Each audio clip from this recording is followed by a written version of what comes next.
आपको पता है कि लाइन ऑफ एक्चुअल कंट्रोल पर चीन कुछ उन जगहों पर बैठा हुआ है जहां उसे कॉन्फिडेंस बिल्डिंग मेजर के मुताबिक नहीं होना चाहिए था।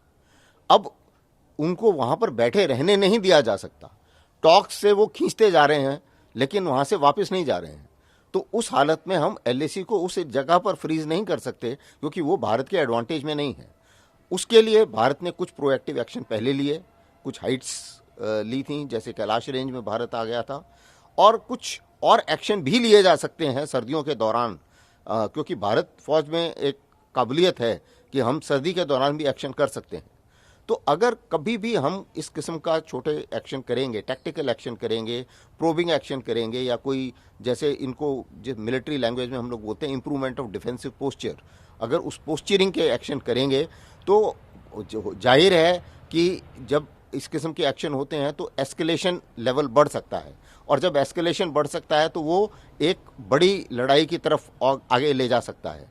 तो उस कॉन्टेक्स्ट में मेरे विचार से जो कुछ भी उन्होंने कहा है वो बात सही है, और वो उसको इस कॉन्टेक्स्ट में देखा जाना चाहिए, क्योंकि हम उस एलएसी को उस जगह पर, ये नहीं हो सकता कि वो देपसांग में बैठे रहें और हम कुछ ना बोलें। ऐसा नहीं हो सकता, ये पॉसिबल नहीं है, तो उसको फ्रीज नहीं किया जा सकता वहाँ।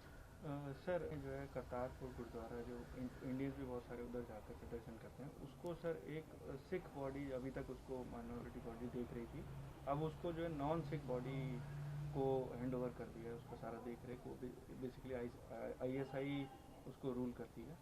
तो सर अभी इंडिया ने पाकिस्तान के ऑफिशियल्स को दिल्ली में बुलाया और एक स्ट्रॉन्ग मैसेज जो है ना उनको दिया है कि भाई ये दिस इज़ अनएक्सेप्टेबल। तो सर इस पर आप क्या कहना चाहेंगे? देखिए, ये पाकिस्तान का पूरा डिज़ाइन है, जो माइनॉरिटीज़ हैं उनको वो कम से कम करते जा रहे हैं, उनकी संख्या कम होती जा रही है। और सिखों के खिलाफ, सिख मिलियंस में हुआ करते थे जब पार्टीशन हुआ था, अभी वहाँ पर 50,000 से भी कम सिख रह गए हैं। और धीरे धीरे जो सिख इंस्टीट्यूट्स हैं, पहले पाकिस्तान शिरोमणि गुरुद्वारा प्रबंधक कमेटी ये इसको गवर्न करती थी। अब इन्होंने क्या करा है कि जो उसमें उसका जो प्रोजेक्ट मैनेजमेंट का जो हिस्सा है, ये वो देना चाह रहे हैं अपनी नॉन सिख ऑर्गेनाइजेशन को, मुस्लिम ऑर्गेनाइजेशन को। तो अब उस ऑर्गेनाइजेशन से तरीका ये है कि एक तरीके से कंट्रोल कर दिया जाए, ताकि जो भी अभी अगला कंस्ट्रक्शन होना है या जो कुछ भी गुरुद्वारा में कार्रवाई होनी है वो फिर उनके नीचे आ जाएगी। तो इस तरीके से धीरे धीरे ये अतिक्रमण है माइनॉरिटीज़ के ऊपर, और इसको जो है हमें पूरे वर्ल्ड को बताना चाहिए, सिख भाई बहनों को पूरे वर्ल्ड में पता होना चाहिए, और इसीलिए मेरे विचार से ये कार्रवाई की जा रही है।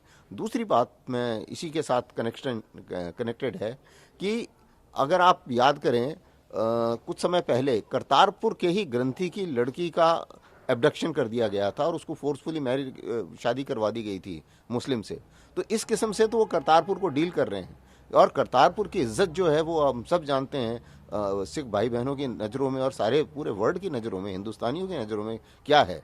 तो जाहिर है कि भारतीय सरकार चुप तो नहीं बैठ सकती इसके ऊपर, और इसीलिए उन्होंने ये एक्शन लिया है। और ये एक्शन मेरे विचार से मीडिया के थ्रू और अवेयरनेस के थ्रू पूरे वर्ल्ड में जाना चाहिए।